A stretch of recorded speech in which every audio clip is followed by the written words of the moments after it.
ಎಲ್ಲರಿಗೂ ಶುಭ ಮುಂಜಾನೆ.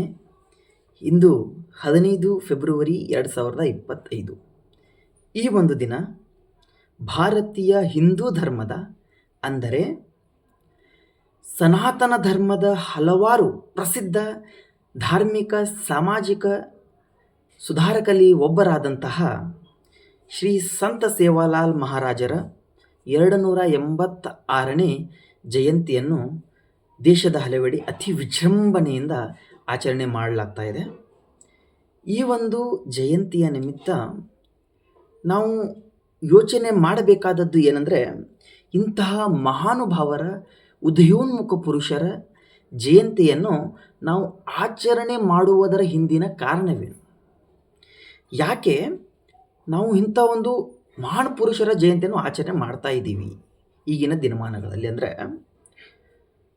ಈ ಒಂದು ಡಿಜಿಟಲೈಜೇಷನ್, ಮಾಡರ್ನೈಜೇಷನ್ ಯುಗ ಅಂತ ನಾವೇನು ಹೇಳ್ತಾ ಇದ್ದೀವಿ, ಈ ಒಂದು ಯುಗದಲ್ಲಿ ಈಗಿನ ಪೀಳಿಗೆ, ಯುವತಿ ಯುವಕರು ಮತ್ತು ಈ ಒಂದು ನಮ್ಮ ಭಾರತ ದೇಶ ವಿಶ್ವಗುರು ಆಗಬೇಕೆಂಬ ಕನಸಿನಿಂದ ಏನು ದಾಪುಗಾಲು ಇಡ್ತಾ ಇದೆಯೋ, ಈ ಒಂದು ಸಂದರ್ಭದಲ್ಲಿ ಈಗಿನ ಜನರು, ಈಗಿನ ಪೀಳಿಗೆ ನಮ್ಮ ದೇಶದ, ತಮ್ಮ ಧರ್ಮದ ಒಂದು ಸಂಸ್ಕೃತಿಯನ್ನು ಎಲ್ಲೋ ಒಂದು ಕಡೆ ಮರಿತಾ ಇದ್ದಾರೆ. ಆ ಒಂದು ಸಂಸ್ಕೃತಿಯನ್ನು ನೆನಪು ಮಾಡಿಕೊಳ್ಳುವಗೋಸ್ಕರ, ಮತ್ತೊಮ್ಮೆ ತಿಳಿದುಕೊಳ್ಳುವಗೋಸ್ಕರ ಇಂತಹ ಒಂದು ಮಹಾನುಭಾವರ ಮತ್ತು ಇಂಥ ಒಂದು ಉದಯೋನ್ಮುಖ ಪುರುಷರ ಒಂದು ಜಯಂತಿಗಳನ್ನು ನಾವು ಆಚರಿಸುವ, ವಿಜೃಂಭಿಸುವ ಒಂದು ಸಂದರ್ಭ ಒದಗಿ ಬಂದಿದೆ. ಹಾಗಾದರೆ ಶ್ರೀ ಸಂತ ಸೇವಾಲಾಲ್ ಮಹಾರಾಜರು ಯಾರು? ಇವರು ಮಾಡಿದಂಥ ಪವಾಡಗಳಾದರೂ ಏನು? ಇವರು ದೈವಿಕ ಪುರುಷರೆಂದು ಕರೆಸಿಕೊಳ್ಳಲು ಇರುವಂತಹ ಕಾರಣವೇನು? ಅತಿ ಮುಖ್ಯವಾಗಿ ಈ ಒಂದು ಸಂದರ್ಭದಲ್ಲಿ ಇವರು ಈಗಿನ ಪೀಳಿಗೆಗೆ ಬಿಟ್ಟು ಹೋದಂತಹ ಲೆಗಸಿ, ಸಂದೇಶವಾದರೂ ಏನು ಎಂಬುದು ತಿಳಿದುಕೊಳ್ಳುವುದು ಅತಿ ಪ್ರಮುಖವಾಗಿದೆ. ಹಾಗೆ ನಾವು ತಿಳಿದುಕೊಳ್ಳಲು ಪ್ರಯತ್ನಿಸಿದಾಗ ನಾವು ಕಂಡುಕೊಳ್ಳುವಂತಹ ಉತ್ತರ ಏನಂದರೆ, ಶ್ರೀ ಸಂತ ಸೇವಾಲಾಲ್ ಮಹಾರಾಜರು ಒಬ್ಬ ಭಾರತೀಯ ಧಾರ್ಮಿಕ ಮತ್ತು ಸಾಮಾಜಿಕ ಸುಧಾರಕರು ಮತ್ತು ಒಂದು ಸಮುದಾಯದ, ಅಂದರೆ ಬಂಜಾರ ಗೋರ್ ಸಮುದಾಯದ, ಅಂದರೆ ನನ್ನ ಸಮುದಾಯದ ಒಬ್ಬ ಉದಯೋನ್ಮುಖ ನಾಯಕರು. ಇವರು ಹಿಂದಿನ ಅನಂತಪುರದ ಗೊತ್ತಿ ಬಳಿ ಇರುವಂತಹ ಗೊಲ್ಲಾಳದಡ್ಡಿಯ ಸೇವಾಗಡೆಂಬಲ್ಲಿ ತಂದೆ ಭೀಮಾನಾಯಕ, ತಾಯಿ ಧರ್ಮಿನಿ ಅಡಿ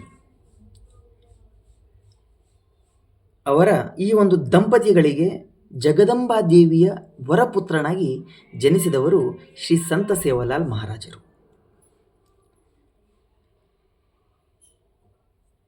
ಇವರು 18ನೇ ಶತಮಾನದಲ್ಲಿ 1739ರಲ್ಲಿ ಜನನವನ್ನು ಹೊಂತಾರೆ. ಹಾಗಾದರೆ ಶ್ರೀ ಸಂತ ಸೇವಾಲಾಲ್ ಮಹಾರಾಜರು ದೈವಿಕ ಪುರುಷನೆಂದು ಕರೆಸಿಕೊಳ್ಳಲು ಕಾರಣವೇನು?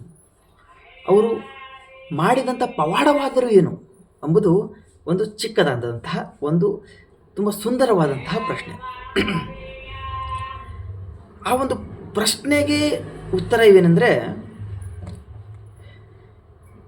ಶ್ರೀ ಸಂತ ಸೇವಾಲಾಲ್ ಮಹಾರಾಜರ ಅಜ್ಜನ ಹೆಸರು ರಾಮ್ಜಿ ರಾಥೋಡ್. ಇವರು ರಾಜಸ್ಥಾನದ ಚಿತ್ತೋಡಗಢದಿಂದ ಅನಂತಪುರಕ್ಕೆ ಏನು ಮಾಡ್ತಾರೆ ಅಂದರೆ ವಲಸೆ ಬರ್ತಾರೆ. ಇವರು ರಾಮ್ಜಿ ರಾಥೋಡ್ ಅವರ ಮಗ ಯಾರು? ಭೀಮ್ಜಿ. ಯಾರಪ್ಪ ಅಂದ್ರೆ ಭೀಮಾನಾಯಕ್. ಭೀಮಾನಾಯಕ್ ಅವರ ಹೆಂಡತಿ ಧರ್ಮಿನಿ ಅಡಿ. ಇವರಿಗೆ ವರಪ್ರಸಾದವಾಗಿ ಜನಿಸಿದಂತಹ ಉದಯೋನ್ಮುಖ ಪುತ್ರ ಯಾರಪ್ಪ ಅಂದ್ರೆ ನಮ್ಮ ಶ್ರೀ ಸಂತ ಸೇವಾಲಾಲ್ ಮಹಾರಾಜರು. ಶ್ರೀ ಸಂತ ಸೇವಾಲಾಲ್ ಮಹಾರಾಜರು ತಮ್ಮ ಒಂದು ಬಾಲ್ಯದಲ್ಲಿ ಸಣ್ಣವರಿರುವಾಗ ಏನು ಮಾಡ್ತಾರೆ ಅಂದರೆ ಸಿರ್ಸಿಗಢಕ್ಕೆ ವಲಸೆಯನ್ನು ಹೋಗಿರ್ತಾರೆ. ಅಲ್ಲೇ ದನಗಳನ್ನು ಏನು ಮಾಡ್ತಾ ಕಾಯ್ತಿರ್ತಾರೆ.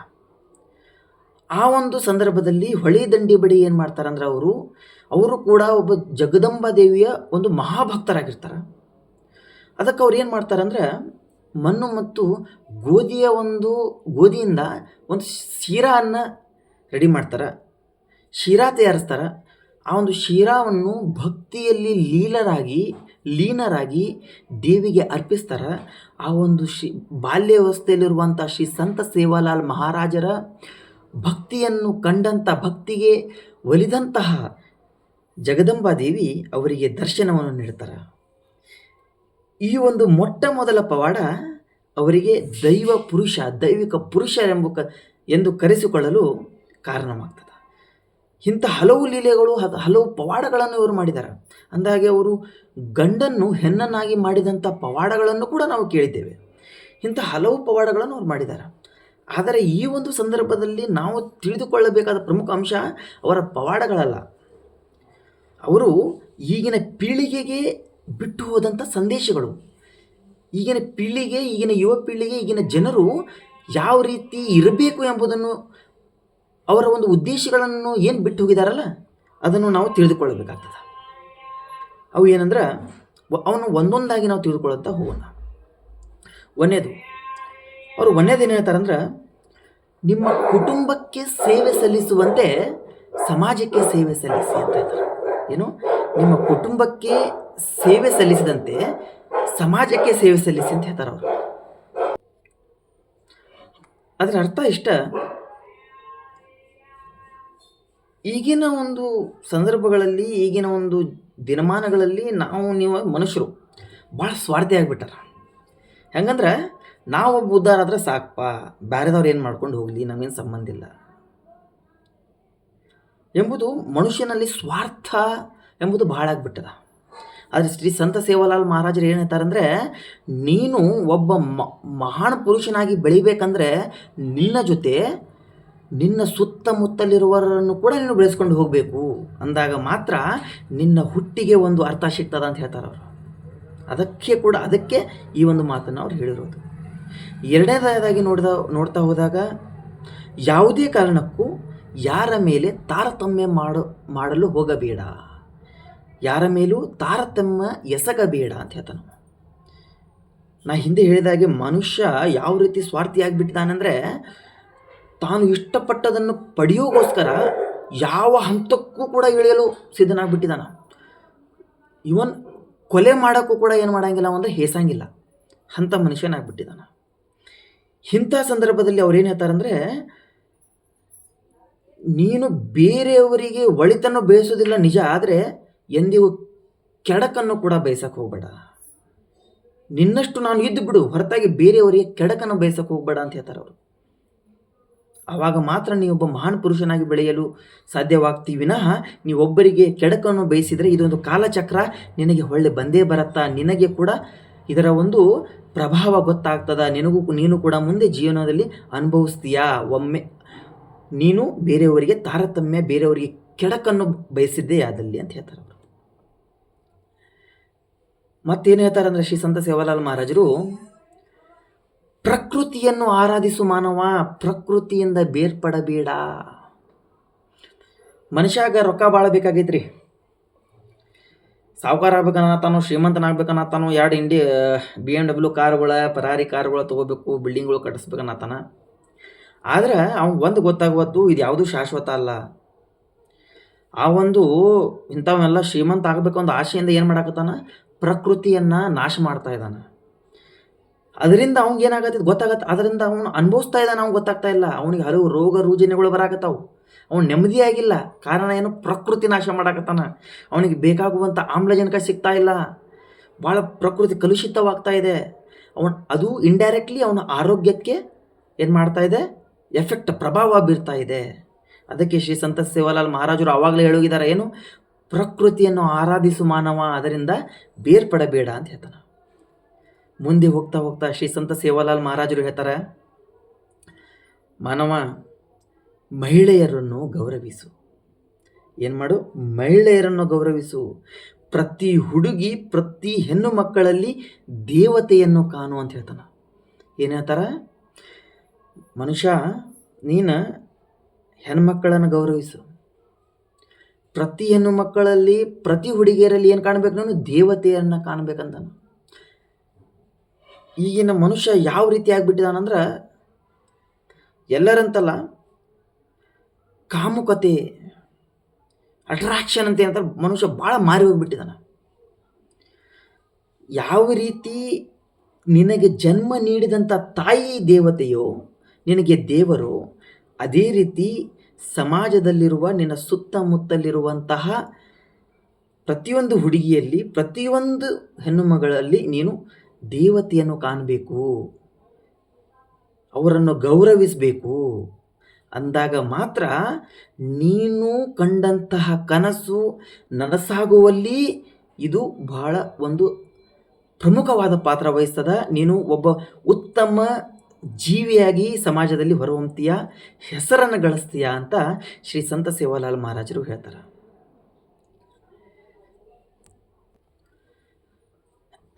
ಮುಂದೆ ಹೋದಂತೆ ಶ್ರೀ ಸಂತ ಸೇವಾಲಾಲ್ ಮಹಾರಾಜರು ಹೇಳ್ತಾರ ನೋಡಿ, ಸಮುದಾಯದ ಭಾಷೆ, ಸಮುದಾಯದ ವೇಷಭೂಷಣಗಳನ್ನು ರಕ್ಷಿಸಿ ಅಂತ ಹೇಳ್ತಾರೆ ಅವರು.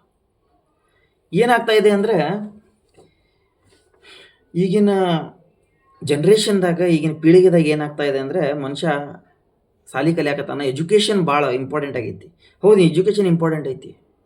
ಆದರೆ ಮನುಷ್ಯ ಭಾಳ ಫ್ಯಾನ್ಸಿ, ಅಂದರೆ ಇಂಗ್ಲೀಷ್ ಅಂದ್ರೆ ಒಂಥರ ಅವರಿಗೆ ಏನೋ ಒಂಥರ ಬಂಗಾರಕ್ಕಿಂತ ಹೆಚ್ಚಿದ್ದಂಗೆ. ಮನೆಯಾಗೂ ಇಂಗ್ಲೀಷ್ ಮಾತಾಡೋದು, ಹೊರಗೆ ಹೋದ ಹಾಯ್ ವಾಟ್ಸಪ್ ಬ್ರೋ ಅನ್ನೋದು ಏನಪ್ಪ ಭಾಳ ಇದು ಒಂಥರ ಫ್ಯಾನ್ಸಿ ಅವ್ರಿಗೆ. ಆದ್ರೆ ಆ ಇಂಗ್ಲೀಷ್ ಭಾಷೆಗೆ ಮಾರು ಹೋಗಿ ತನ್ನ ಒಂದು ಸಮುದಾಯದ ಭಾಷೆಯನ್ನು ಮರಿತಾ ಇದ್ದಾನವ.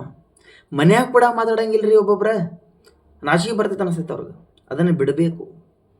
ತನ್ನ ಧರ್ಮದ, ತನ್ನ ಸಮುದಾಯದ ಭಾಷೆಯನ್ನು ಕಲಿಬೇಕು, ಅದನ್ನು ಗೌರವಿಸಬೇಕು. ಅದೇ ರೀತಿ ತನ್ನ ಸಮುದಾಯದ ವೇಷಭೂಷಣಗಳನ್ನು, ತೊಡುಗೆಗಳನ್ನು ಗೌರವಿಸೋದು ಕಲೀರಿ.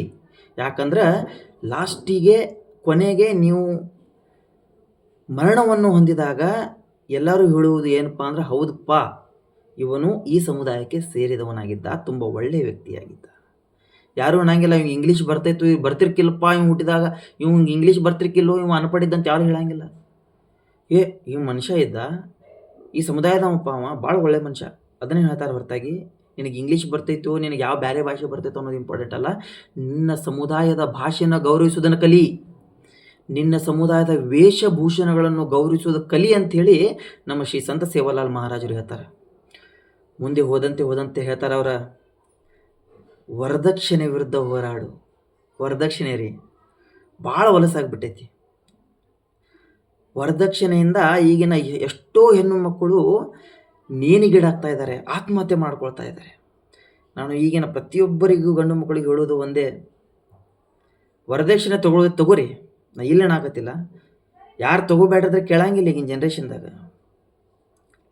ಆದ್ರೆ ಬೇರೆಯವರ ಒಂದು ಜೀವ ಹಿಂಡುವಂಗೆ ಮಾಡಕ್ಕೆ ಹೋಗ್ಬೇಡ್ರಿ.